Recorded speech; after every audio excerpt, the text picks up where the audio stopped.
ఉన్నాం. మనతో పాటు బీజేపీ సీనియర్ నాయకులు ప్రకాష్ రెడ్డి గారు ఉన్నారు. ఒకసారి మాట్లాడదాం. అటు అసెంబ్లీ సమావేశాలు కావచ్చు, ఆపరేషన్ ఖగార్, ఇంకా తదితర అంశాలు ఉన్నాయి. ఒకసారి మాట్లాడదాం. సార్ నమస్తే. నమస్తే అండి. సార్ చెప్పండి, ఎట్లా చూస్తారు? ఆపరేషన్ ఖగార్ పేరిట అనేక మందిని చంపుతా ఉన్నారు, దొరకపట్టి ఎన్కౌంటర్ చేస్తూ ఉన్నారు బీజేపీ ప్రభుత్వం అని చెప్తా ఉన్నారు. ఏం చెప్పాల్సుకో దానిపైన? దొరకబడి చేసిన ఎన్కౌంటర్ కాదు, హత్య. అది హత్యనే చేస్తూ ఉన్నారు అని చెప్పి అని అనుకుంటారు. అది ఇప్పుడు నక్సలైట్ తుపాకీ పట్టుకొని AK-47 పట్టుకొని పోలీసుల మీద కార్పులు జరిగితే, అదే సంఘటనలో ఇద్దరు పోలీసులు చనిపోతే అది కూడా ఎన్కౌంటర్ అండి. అది కూడా తప్పుడు దొంగ ఎన్కౌంటర్ అంటే ఏమన్నా ఈ అర్బన్ మేధావులకు నాకు అర్థం కాలేదు. అంటే దాదాపుగా చాలా ఎన్కౌంటర్లో ఎదురుకాల్పులు ఎక్కడ కూడా కనిపించినటువంటి దాఖలాలు కనిపిస్తూ ఉన్నాయి. కేవలం ఒకవైపు నుండే ఎన్కౌంటర్లు జరుగుతూ ఉంటే దాన్ని ఎక్కడ ఎన్కౌంటర్లు అని చెప్పేసి పేరు చెప్తా ఉన్నారు. చివరి సంఘటన, నేను మళ్ళీ చెప్తున్నా, చివరి సంఘటనలో ఇద్దరు CRPF జవాన్లు చనిపోయారు, ముగ్గురు CRP జవాన్లు గాయపడ్డారు. చివరి ఎన్కౌంటర్ ఛత్తీస్గఢ్లో జరిగిన దాంట్లో ఇది మొదటి అంశం. ఒకటి అర్థం చేసుకోవాల్సిందంటే, నక్సలైట్ల కంటే పోలీసులకు ఎక్కువ ట్రైనింగ్ ఉంటుంది, మర్చిపోద్ది అది మనం. నక్సలైట్ల కంటే పోలీసుల దగ్గర ఎక్కువ ఎక్విప్మెంట్ ఉంటుంది. నక్సలైట్ల కంటే ఎక్కువ పోలీసుల దగ్గర అమ్యునిషన్ ఉంటుంది, తుపాకులు ఉంటాయి, వ్యవస్థ ఉంటుంది. నీ దగ్గర ఒక తుపాకు ఉంటే నా దగ్గర 50 తుపాకులు ఉంటాయి. నువ్వు ఒక్కటి కాలిస్తే నేను 50 కాలుస్తా. జరిగేది ఏంది? నీ ఒక్కటి తప్పించుకోనికి నేను 50 కాలుస్తున్నా. నీ ఒక్కటి నాకు తగలదు కానీ 50 నీకు తగులుతాయి. 50లో 5 3 నీకు తగులుతాయి. సహజమైన ఎన్కౌంటర్ అది. కాబట్టి నువ్వు ఒకటి కాల్చలేదని నువ్వేంటి గ్యారెంటీ ఇచ్చేది? ఇప్పుడు కాలుస్తావు. CRP జవాన్ కాలుకు తగిలింది కదా దెబ్బ, నువ్వు కాల్చినావా కాల్చలేదా? అందుకోసం ఇవన్నీ బూటకపు ఎన్కౌంటర్లని మాట్లాడేటువంటి అర్బన్ నక్సల్స్ యొక్క తప్పుడు అబద్ధపు ప్రచారం ఇది. ఎక్కడైనా సరే పోలీసులు ఏమైనా హత్య చేయడం అంటే పోలీసులకు ఏమన్నా ఆనందమా? అంటే ప్రభుత్వ కనుసంధానాల్లో వాళ్ళకి ఇష్టం లేకుండా కాల్పులు జరుపుతూ ఉన్నారని అంటే ప్రభుత్వం అంటే మా BJP కార్యకర్త, నా CRPF జవాన్ ఏమన్నా అట్లా మార్చుకోరని చెప్పి చెప్తారు. అంటే మొత్తం భారతదేశంలో ఉన్నటువంటి 9 లక్షల మంది సాయుధ దళాలు, BSF కావచ్చు, CRPF కావచ్చు, వాళ్ళంతా BJP కార్యకర్తలకు రాత్రి మారిపోయారా? అప్పటిదాకా మొన్న 2014 జూన్ దాకా కాంగ్రెస్ కార్యకర్తలు, తర్వాత BJP కార్యకర్తలు అయిపోయినరా? ఎట్లయితారు? ఈ తప్పుడు మేధావులు అబద్ధ ప్రచారం ఇది అంటున్నా. ఇది చాలా పూర్తిగా అబద్ధ ప్రచారం ఇది. ఎన్కౌంటర్లన్నీ కూడా, ఎన్కౌంటర్ అంటే నువ్వు తుపాకీ వేలిస్తే దాని ఆత్మరక్షణలో పోలీసులు కలిసే తుపాకీ, అంతే తప్ప నీ తీసుకపోయి కాలుస్తారు అనేటువంటి దాంట్లో ఉంటే ఎవడో ఒక పోలీస్ సంఘటన జరిగిండొచ్చు కక్క. కాశ్మీర్ మీద కోపంతో ఒక పోలీసులు ఉంటాడు, కానీ మొత్తం పోలీసు వ్యవస్థలో 100 మంది పోలీసులు ఉంటారు కదా, వాళ్ళకి మార్క్సిస్ట్ అభిమానులు కూడా ఉండొచ్చు. నీకు తెలియదు కదా, వాడు చెప్పడా బయటకు వచ్చి? వాడు కనీసం ఉప్పంది అడా బయటకు వచ్చి? అందుకోసం ఎందుకు అట్లా అబద్ధాలు మాట్లాడతారో నాకు అర్థం కాలేదు. నేను పోలీసులు ఇప్పుడు ఛత్తీస్గఢ్ ఏరియాలో ఒక 1000 మంది పోలీసులు ఉన్నారు. 1000 మంది పోలీసులలో ఏది ఎన్కౌంటర్ ఏది కాదని ఒక్కడు బయటకు చెప్పడా? సమాధానం బయట చెప్పడా? అట్లా అది. అందుకోసమనే ఎన్కౌంటర్లన్నీ తప్పుడు ఎన్కౌంటర్లు, హత్యలు అని చెప్తున్నటువంటి ఈత అర్బన్ నక్సల్స్ ఏత ప్రచారం ఉందో, ఏ రకంగా వాళ్ళను అర్బన్ నక్సలైట్లు అని చెప్పేసి ముద్ర ఇస్తా ఉన్నారు. అసలు ఏంది అది, దానికి డెఫినేషన్ ఏందని అడుగుతా ఉన్నాను. నక్సలిజం గురించి ఎంతో తెలుసా ఆయనకు? నేను సూటి ప్రశ్న అడుగుతున్నాను. నక్సలిజం అంటే ఎంతో తెలుసా? ఎట్లా పుట్టిందో తెలుసా? నక్సల్ బారీ ఏరియాలో పుట్టింది నక్సలైట్. సాయుధ తుపాకీ ద్వారా రాజ్యాధికారం కోసం పోరాటం చేయడం అనేటువంటి నక్సలైట్ ఆ ఉద్యమం యొక్క లక్ష్యం. ఆ ఉద్యమానికి ఆ పేరు ఎందుకు వచ్చిందంటే నక్సల్ బారీ ఏరియాలో పుట్టింది కాబట్టి. ఆ ఉద్యమంలో తుపాకీ పట్టిన వాడు సాయుధ నక్సలైట్ అయితే, తుపాకీ పట్టకుండా మద్దతు ఇచ్చేవాడు పరోక్ష నక్సలైటే. నక్సల్ బారీలో పుట్టినట్టు ఆ ఊరి పేరుతో వచ్చినట్టు ఉద్యమం. బుర్ర లేకపోతే నేనేం చేస్తా దానికి? నీకు బుర్ర లేకపోతే నక్సల్ బారీ ఉద్యమం ఎట్లా? కాలు సన్యాలు లాంటి వాళ్ళు, నాగభూషణ పట్నాయక్ లాంటి వాళ్ళు శ్రీకాకుళం సాయుధ పోరాటం ఎందుకు ఆగిపోయింది చెప్పమనండి. అసలు తెలుసా శ్రీకాకుళంలో సాయుధ పోరాటం జరిగిందని? ఆ పోరాటంలో వందలాది మంది చనిపోయినారని, అక్కడ ఎన్కౌంటర్ జరిగిందని తెలుసా వీళ్ళకేమన్నా?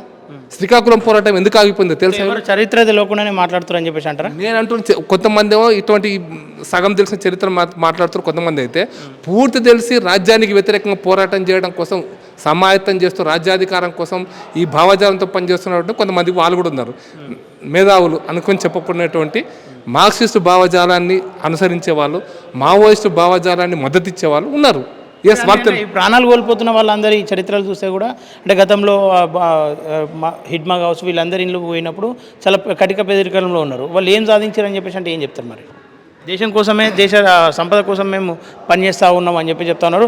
నిజంగా బీజేపీకి దేశం మీద భక్తే ఉంటే మరి ఎందుకని చెప్పేసి అడవిలను అదాని అమ్మాయిలో కంటబెట్టమని చెప్పేసి ఒక స్టేట్మెంట్ కూడా ఇవ్వలేకపోతా ఉందని అడుగుతా ఉన్నాను. ఈ చెత్తగాళ్ళ మటలకు సమాధానం చెప్పాలంటే చెత్త మాటలే చెప్పాలనిపిస్తుంది. నేను గాళ్ళను ఉపయోగిస్తున్నప్పుడు కొంచెం నేను జాగ్రత్తగా మాట్లాడుతున్నా. యోగి ఆదిత్యనాథ్ చెల్లెలు ఏం చేస్తుందో తెలుసా నీకు? ఇప్పుడు తెలుసా ఏం చేస్తుందో? ఎవరికైనా తెలుసా? ఎవరికైనా నీ పదవి ఉపయోగిస్తా ఎవరికైనా తెలుసా? చాయ్ కొట్టు నడుపుకుంటుంది ఉత్తరప్రదేశ్లో, తెలుసా? చాయ్ కొట్టు యోగి ఆదిత్యనాథ్ సొంత చెల్లెలు. I'm talking about own sister. వాళ్ళ మీద ప్రేమ లేదు కానీ అంబానీ ఆదాని మీద ప్రేమ వచ్చింది. అయ్యో మోడీ గారి తమ్ముడు అన్న ఏం చేస్తుంటే తెలుసా? ఎవరికన్నా మోడీ గారికి అన్న ఉండడం తెలుసా? అన్న ఏం చేస్తుంటే తెలుసా? రేషన్ షాప్ నడుపుకుంటుండు, తెలుసా నీకు? మోడీ గారికి దూరంగా ఉన్నప్పటికి కూడా సతీమణి అని చెప్తాను కదా, ఆమె టీచర్గా పనిచేసింది కదా, తెలుసా ఎవరికన్నా? ఎవరికైనా అంటే ముఖ్యమంత్రి అన్నప్పుడు ఆమె టీచరే కదా, బయట సమాజానికి తెలిసిన తర్వాత. కానీ ఎందుకు పనిచేసిందా? ముఖ్యమంత్రి అండి ఇక నాకు నేను సుఖపడతా ఎన్నో, కానీ ఇండైరెక్ట్గా ఆదాయం దగ్గర నుంచి ₹1 పంపించవచ్చు కదా, ₹1 పంపించడం పెద్ద కష్టమా? యోగి మోడీల కుటుంబం గురించే చెప్తా ఉన్నారు. మిగతా కుటుంబాలు నా కుటుంబం అడగండి, నా కుటుంబం గురించి చెప్పండి. నేనేమైనా కోటీశ్వరున్నా? నేను సైకిల్ మోటార్ అదే అడగండి. మొత్తం తెలంగాణ జిల్లా నేను సైకిల్ మోటార్ మీద టీవీ డిబేట్లకు పోయినా నేనే కదా. నేను BJP state secretary cycle motor పోయినా, ఇప్పుడు స్కూటర్ నడుపుకొని తిరుగుతుంటా కదా. మరి నేనేంది? నేను కోటీశ్వరున్నా? మా బీజేపీలో ఎంతమంది చూపిస్తాం బీజేపీ కార్యకర్తలను రోజువారీగా బియ్యం కొనుక్కొని తింటాను. చెత్త మాటలు చెత్తగాలు మాట్లాడుతున్నా అంటున్నా. నువ్వు అందుకోసమే అంబానీ ఆదాని పేరుతోటి ప్రజలను మోసం చేయకండి అంటున్నా. అంబానీ ఆదానిలే ఈ దేశం ఆర్థిక వ్యవస్థలో భాగం కాదు. సాయుధ తుప్పు అంటే సిఆర్పిఎఫ్ జవాన్లు చనిపోవచ్చా? సిఆర్పి జవాన్ల బాంబులు పెట్టి పేల్చవచ్చా? సిఆర్పి జవాన్ల కుటుంబాలు లేవా? వాడు ఏమన్నా 100 కోట్ల కోటీశ్వరుడా సిఆర్పి జవాన్ అంటే? జవాన్ చంపినప్పుడు లేని కనికరం నీకు ఒక నక్సలైట్ చంపుతుంటే నీకు ఎందుకు ఉంది? నాకు అర్థం కాలేదు. ఎన్కౌంటర్ జరుగుతుంటే జవాన్లు చంపలేదా వీళ్ళు? ఏ జవానే కదా చంపినప్పుడు. అందుకోసమనే మీరు అంటే ఈ నక్సలైట్లు వాళ్ళ భావజాలాన్ని అభివృద్ధి చేసుకోవడం కోసం, తద్వారా ఢిల్లీ రాజ్యాధికారం సంపాదించుకోవడం కోసం, ఆ రాజ్యాధికారం యొక్క పోరాటంలో ఒకరు ఓటు ద్వారా అయితే వీళ్ళు తుపాకీ ద్వారా అనుకుంటున్నారు. ఆ తుపాకీ ద్వారా రాజ్యాధికారం తీసుకోవడం అనేటువంటిది రాజ్యాంగ విరుద్ధం, దేశద్రోహం, భారత ప్రజాస్వామ్యానికి విరుద్ధం, చట్టాలకు విరుద్ధం. మీరు హైదరాబాద్ ఎందుకు తుపాకీ పట్టుకొని హైదరాబాద్ ఎవడన్నా తప్పు పని చేస్తే చట్ట వ్యతిరేకం, చట్ట విరుద్ధం, అది చట్టానికి అనుకూలమా? మరి అటువంటిప్పుడు తుపాకీ నా అడవిలో పట్టుకుంటే తుపాకీ చట్టం, ఊర్లో పట్టుకుంటే తుపాకీ తప్ప? వాళ్ళు కూడా చెప్తా ఉన్నారు ఖచ్చితంగా తుపాకులు విడిచిపెట్టాలి, రాజ్యాంగం పరంగా ఓటు ద్వారా పోరాటం చేద్దాం రండి అని చెప్పి ఆహ్వానిస్తూ ఉన్నారు. వెల్కమ్. ఇవాళ దేవ వస్తుంది, అట్లనే వస్తున్నాడు, చాలామంది వచ్చినారు అట్లాగే వెల్కమ్ చేస్తున్నాం. అది పెద్ద తుపాకీ మీ సిద్ధాంతాన్ని మార్చుకొని ఎవరు డిమాండ్ చేయట్లేదు. ప్రజాస్వామ్య వ్యవస్థలో వ్యక్తుల యొక్క అభిప్రాయాలు వ్యక్తులవి. వ్యక్తుల యొక్క అభిప్రాయానికి ఈ వ్యవస్థ మీద నీకు నమ్మకం లేకపోతే మరో వ్యవస్థను సృష్టించేటువంటి దాంట్లో ప్రజలను ఎడ్యుకేట్ చేయి, ప్రజల దగ్గరికి పో, ప్రజలతో మాట్లాడు. అంతేందుకు నీకు ఇంత మాట్లాడుతున్నావు కదా. నేను లైవ్ ఎగ్జాంపుల్ చెప్తున్నా. ఈ రోజున ఆరావళి పర్వతాలలో జరుగుతున్నటువంటి మైనింగ్ విషయంలో సుప్రీంకోర్టు స్పందించిందా లేదా? భారత ప్రభుత్వం స్పందించిందా లేదా? ఎందుకు స్పందించింది? మరి అది అదానికి ఇవ్వచ్చు కదా, అది కూడా అంబానీకి ఇవ్వడానికి ఈజీ కదా. ఎందుకు స్పందించింది? ప్రజల నుంచి వచ్చేటువంటి అభిప్రాయాలను ఖచ్చితంగా ఏ ప్రజాస్వామ్య ప్రభుత్వం అయినా పరిగణన తీసుకుంటుంది. తుపాకీ పట్టుకున్నటువంటి చట్ట వ్యతిరేకుల యొక్క అభిప్రాయాలు కాదు, ప్రజాభిప్రాయం ఖచ్చితంగా ఉంటుంది. శాంతి చర్చలు కోరుకుర్రు. అలాగే సింధుడును ఆపివేసినటువంటి ఈ ప్రభుత్వం ఆపరేషన్ కగర్ పైన ఎందుకు శాంతి చర్చలు జరపలేకపోతా ఉంది? అసలు శాంతి చర్చలకు అర్థమైంది అసలు? నీతో నేను చర్చ ఇచ్చేది నేను అంటున్నా. నువ్వు వదిలిపెట్టరా, నువ్వు ప్రజాస్వామ్యంలో ప్రజల్ని నొప్పుకుంటే చర్చలు జరుగుతాయి. అరే పాకిస్తాన్తో యుద్ధం అబ్బా దేశంలో, నువ్వు నీ తుపాకీ ఎవరి మీద పెడుతున్నావు? భారత సైన్యం మీదనా? నువ్వు భారతీయుడి పోయింది భారత సైన్యం మీద పెడితే నువ్వు నీతో చర్చించాలనా? చర్చలకు అర్థమైంది. చర్చలు ఎవరితో చేస్తారు? ఎందుకు చేయాలి చర్చలు? ఎవరితో చేయాలి? ఎందుకు చేయాలి? అసలు నువ్వు నువ్వు దేశ పౌరుడు అయినప్పుడు చట్ట వ్యతిరేక పని చేసుకుంటే నేను ఇప్పుడు హైదరాబాద్లో ఉన్నటువంటి ఒక కూని కోర్త చర్చించాలనా? నువ్వు ఏంది ఒక కూని కోర్త నేను చర్చించాలనా? హైదరాబాద్లో గుండాగిరి చేస్తుంటే నేను చర్చించాలనా? హైదరాబాద్లో దాదాకారి చేసి వస్తుంది, లేకపోతే ఒక పీడీ యాక్ట్ కింద జైలు పోయినతో చర్చించాలనా? ఒక స్మగ్లర్తో నేను చర్చించాలనా? చర్చలు అంటే ఏంటిది? చర్చలు అనేది రాజకీయ అంశాల భారీగా ఉంటాయి. చర్చలు అనేది సమస్య మీద ఉంటాయి. చర్చలు అంటే ప్రభుత్వం యొక్క విధానాల పరమైన చర్చలు ఉంటాయి. చర్చలు ఎప్పుడు జరుగుతాయంటే నువ్వు లేవనెత్తిన అంశాల మీద చర్చ జరుగుతుంది. మోడీ గారు వాళ్ళకి తెలియని మూర్ఖుల గురించి నేను ఇప్పటికనే మోడీ గారు రోజు 100 మంది చర్చిస్తుంటాడు అనేక అంశాల మీద. ఇప్పుడు మీరు యాజ్ ఎ జర్నలిస్ట్గా మీరు ఒక మంచి అంశం మీద మంచి ఇష్యూ మీద మీ అభిప్రాయాన్ని కనుక మీరు మెయిల్లో మోడీ గారు మెయిల్కి పంపితే దాంట్లో స్క్రూటినీ చేసి మీ అభిప్రాయం కనుక పూర్తిగా తెలుసుకోవాలనుకుంటే మిమ్మల్ని పిలుస్తున్నారు ప్రైమ్ మినిస్టర్ ముందర కూర్చోబెట్టి చర్చిస్తున్నారు. ఈ విషయంలో మీ అభిప్రాయం మీరు చెప్పారు కదా, దీని గురించి ఎక్స్ప్లెయిన్ చేయండి అని. అది ప్రజాస్వామ్యం యొక్క విలువలు, అది పాటిస్తున్నారు. ఇప్పుడు మీరు పంపే నక్సలైట్లు, మీరు తుపాకీ పట్టుకున్న రోజులు మీరు నేరస్తులు. తుపాకీ వదిలిపెట్టి ప్రజాక్షేత్రంలోకి వచ్చి ప్రజల యొక్క సమస్యలు పట్టించుకున్నప్పుడు గ్రామ స్థాయి సమస్యలు అయితే గ్రామంలో చర్చిస్తారు, నగర స్థాయి నగరంలో చర్చిస్తారు, రాష్ట్ర స్థాయి అయితే రాష్ట్రంలో చర్చిస్తారు, దేశ సమస్యలు అంటే దేశంలో చర్చిస్తారు. చర్చించే ఎందుకుంటారు? చర్చిస్తలేరా? ఇప్పుడు మీరు రైతులతో చర్చించలేదా? అంత ఉద్యమం చేస్తుంటే రైతులతో చర్చించారు కదా. కార్మికులతో చర్చించట్లేదా? కార్మిక సంఘాలతో చర్చించట్లేదా? చర్చించడం కోసం వేదికలు ఉంటాయి, చర్చించాల్సిన అంశాలు ఉంటాయి, చర్చించే తీరు ఉంటుంది, లిమిటెడ్ అంశాల మీద కూడా చర్చించాలి. మీరు అదానీ అంబానీ ఏంది? ఇప్పుడు సింగరేణిలో బొగ్గు గనులు తీస్తున్నారు. అదాని తీసిండా, అంబానీ తీసిండా? సింగరేణి బొగ్గు గని ఎవరి చేతులు ఉంది? ఈ తెలంగాణ రాష్ట్రపతి చేతుల్లో ఉంది కదా. మరి తెలంగాణ రాష్ట్రపతి బొగ్గు గని ఎందుకు మరి తీస్తున్నావు? బొగ్గుని ఆపిచ్చేసి మొత్తం అసలు బొగ్గునే తీయొద్దు దేశంలో ఎక్కడ.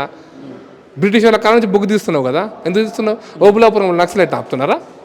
ఛత్తీస్గఢ్లో మైనింగ్ గురించి మాట్లాడుతున్నారు. ఓబులాపురంలో మైనింగ్, ఇందిరాగాంధీ కాలంలో బయలుడేలా మైనింగు, ఇందిరాగాంధీ కాలంలో బయలుడేలో ఐరన్ ఓర్ మైనింగ్ చేసి విదేశాలకు తరలిస్తున్నటువంటి పరిస్థితి ఎవరు దానికి బాధ్యులు? నక్సలైట్లా ప్రభుత్వాలు ఎవరు బాధ్యులు? మైనింగ్ ఏదో మైనింగ్ కోసమే చేస్తున్నారంటే మరి బయలుడేలా మైనింగ్ నువ్వు ఆపినావా? ఆపగలిగే సత్తా నీకుందా? తుపాకీ పట్టుకుని అడవులలో కూర్చొని నేను చర్చించాలంటే ఈ చర్చలు అవి మూర్ఖపు ఆర్గ్యుమెంట్స్ అవన్నీ కూడా. చర్చలు ఎప్పుడు సాగుతాయంటే ఏదైనా అంశం మీద ప్రజల నుంచి ఒత్తిడి వచ్చినప్పుడు తప్పకుండా చర్చ జరుగుతాయి. ఓకే, ఇక్కడ రాష్ట్ర ప్రభుత్వం అసెంబ్లీ సమావేశాలు నిర్వహిస్తూ ఉంది. రాష్ట్రానికి వస్తే ఎట్లా ఉంది బీజేపీ పరిస్థితి? దానిలో ఎమ్మెల్యేలు ఎక్కువ మాట్లాడేటువంటి పరిస్థితి లేదని చెప్తా ఉన్నారు. సహజంగా మా సంఖ్య 8. వాస్తవానికి శాసనసభ నడిపే తీరు సరిగ్గా లేదు. శాసనసభనాగా ప్రభుత్వం నడపదలుచుకోలేదు, ప్రధాన ప్రతిపక్షం కూడా దానికి ఇష్టం లేదు.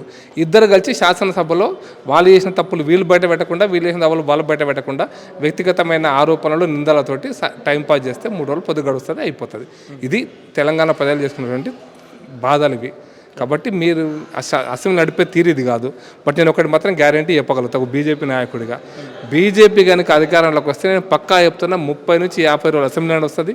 అసెంబ్లీలో తెలంగాణ ప్రజల యొక్క అసెంబ్లీకి సంబంధించిన అంశాల మీద చర్చ జరుగుతుంది. అసెంబ్లీ వేదికగానే తెలంగాణ ప్రజల యొక్క సమస్యలు పరిష్కారం అవుతాయి. నిజం చెప్పాలంటే రాష్ట్ర ప్రభుత్వం దేశంలో సమస్యలు పార్లమెంట్ పరిష్కరిస్తుందా, మున్సిపాలిటీ పరిష్కరిస్తుందా, గ్రామ పంచాయతీ పరిష్కరిస్తుందా? దేశ సమస్యలకు సమాధానం చెప్పేది పార్లమెంటు. రాష్ట్ర స్థాయిలో వచ్చేటువంటి సమస్యలకు పరిష్కారం చెప్పేది రాష్ట్ర ప్రభుత్వం, శాసనసభ. మురికినాల బాగాలేదా అంటే దాన్ని కూడా రాష్ట్ర శాసనసభనే చర్చ చేయాలి. ఎట్లా అన్ని ఊళ్ళలో మురికినాల ఎట్లా బాగా చేయించాలో శాసనసభ చర్చ జరగాలి. కాబట్టి శాసనసభ రెండే దేశంలో ప్రజాస్వామ్యాలు ఉన్నాయి, రాజ్యాంగపరంగా ఉన్నాయి, పార్లమెంటు, అసెంబ్లీ. ఈ అసెంబ్లీనే సరిగ్గా నడపకపోతే మీరు ప్రజాస్వామ్యానికి ద్రోహం చేస్తున్నట్టే లెక్క. రకంగా రాజ్యాంగం యొక్క స్ఫూర్తిని తుంగలో దొక్కుతున్నట్టే లెక్క. 2 సార్లు ముఖ్యమంత్రిగా చేసినటువంటి వ్యక్తి ఈరోజు అసెంబ్లీకి కేవలం అటెండెన్స్ కోసం వచ్చి వెళ్తూ ఉన్నాడని చెప్పేసి ఒక ఆరోపణలు నడుస్తూ ఉన్నాయి. ఆయన రాకపోవడం ఎట్లా చూస్తారు? అది కరెక్ట్. అది ఒక ప్రతిపక్ష నాయకుడి యొక్క బాధ్యత. అది ఆయన మెహర్బానీ కాదు, అది ఆయన బాధ్యత. అది అసెంబ్లీకి రావాలి, అసెంబ్లీలో చర్చించాలి. అవమానాలు చేస్తారంటే జరుగుతాయి, అవమానాలు ఎదుర్కోవాలి. ప్రజల కోసం ప్రజలు చూస్తారు కదా. నీకు ఇంట్రెస్టింగ్ ఏంటంటే ఎందుకంటే ఇప్పుడు 30-40 ఏళ్ళ కింద అసెంబ్లీలో కెమెరాలు లేవు. ఇప్పుడు ప్రజలు కనుక కేసీఆర్ లాంటి ఒక ఉన్నతమైన వ్యక్తిని, ముఖ్యమంత్రిగా పనిచేసినటువంటి సుదీర్ఘ అనుభవం ఉన్న వ్యక్తిని కనుక పరుష పదజాలంతో, వ్యక్తిగతమైన ఆరోపణలో లేకపోతే అవహేళన చేసే పని కనుక చేస్తే ప్రజలు చూస్తారు టీవీలో, ఎప్పటికప్పుడు నడుస్తుంది. కాబట్టి ప్రజలు చూస్తున్నప్పుడు ఒళ్ళు దగ్గర పెట్టుకుని పనిచేస్తారు ఎవడైనా కూడా, ప్రభుత్వమైనా ప్రతిపక్షమైనా కూడా. కాబట్టి కేసీఆర్ అసెంబ్లీకి రావాలనే కోరుకుంటున్న ఒక బాధ్యతాయుతమైన పదవిలో ఉన్న వ్యక్తి తన బాధ్యత నిర్వహించాలి. రాజ్యాంగ పరంగా కల్పించిన బాధ్యత అది నిర్వహించాలని నేను కోరుకుంటున్నా. రావాలి, ఎంత కష్టమైనా సరే రావాలి. మీకు ఎంతకంటే కష్టం ఏముంటుంది? తమిళనాడు అసెంబ్లీలో జయలలిత మీద జరిగిన అవమానం కంటే పెద్ద అవమానాలు ఇక్కడ జరుగుతాయా? మనం చూడలేదు. అవమానాలు లేదు పెద్ద 100 ఏళ్ళ కింద జరిగినాయి కాదు కదా. 20-30 ఏళ్ళ కింద జయలలిత అని అవమానం జరిగిన తర్వాత ప్రజలు చూసారు కదా, చూసి జయలలితను ముఖ్యమంత్రిని చేశారు కదా, 10 ఏళ్ళు ముఖ్యమంత్రిని చేశారు కదా. అందుకోసం ప్రజలు చూస్తున్నారు. ప్రజలు టెలివిజన్ల ద్వారా అసెంబ్లీని చూస్తున్నారు కాబట్టి వీళ్ళైనా వాళ్ళైనా అందరం ఏ పార్టీ అయినా కూడా ఒళ్ళు దగ్గర పెట్టుకొని మనం చేస్తున్న ఆరోపణల పస ఎంత, మనం చేస్తున్న ఆరోపణల కరెక్ట్ ఎంత నిజం ఉంది, ఈ ఆరోపణలకు ప్రభుత్వం స్పందించే తీరు ఏ విధంగా ఉందో దీన్ని బట్టే ప్రజలు ప్రభుత్వాన్ని బేరుజు వేస్తారు. నువ్వు పలాయన వాదం కనుక నువ్వు దాన్నే తీసుకుంటే ప్రజలు నిన్ను పలాయనం చేపిస్తారు అవసరం వచ్చినప్పుడు, ఎలక్షన్లు వచ్చినప్పుడు. గతంలో జరిగినాయి అదే. ప్రతి పార్టీ చేసినప్పుడు అయితే ప్రతి ప్రభుత్వాలు మారినాయి. ప్రభుత్వాలు మారితే ఎట్లా మారుతున్నాయి? ఓకేనా, నువ్వు ఇది చేస్తే మారవు. అవి అసెంబ్లీ తీరుని కూడా ప్రజలు ఖచ్చితంగా గమనిస్తారు కూడా. ఓకే, ఫైనల్గా గతంలో జిహెచ్ఎంసీ ఎన్నికల్లో బీజేపీ చాలా బలమైన పోటీ ఇచ్చింది, అనేక స్థానాలు గెలిచింది. మళ్ళీ స్థానిక బీజేపీ జిహెచ్ఎంసీ రాబోతా ఉంది. ఎట్లా ఉంది బీజేపీ పరిస్థితి? ఆ విధంగా గతంలో చేసినట్టుగా కార్యాచరణ ఏమైనా రూపొందిస్తారా, లేదంటే రానిలే అని చెప్పి చూస్తూ ఉన్నారు? సార్ మేయర్ మేము గెలుస్తాం. ఒక్క మేయర్ చేస్తాడా, ముగ్గురు మేయర్లను పెడతాడా చూద్దాం. ఇంకా ప్రభుత్వం నిర్ణయం ఏం తీసుకోలేదు. ప్రభుత్వం చట్టం ఏం చేస్తుందో చూడాలి. ఈ రోజున ప్రభుత్వం కనుక అది ఏది చేసినా కూడా ప్రభుత్వం 3 మేయర్లు మావే ఇంత విశ్వాసంతో పనిచేస్తున్నాం. Okay, thank you sir.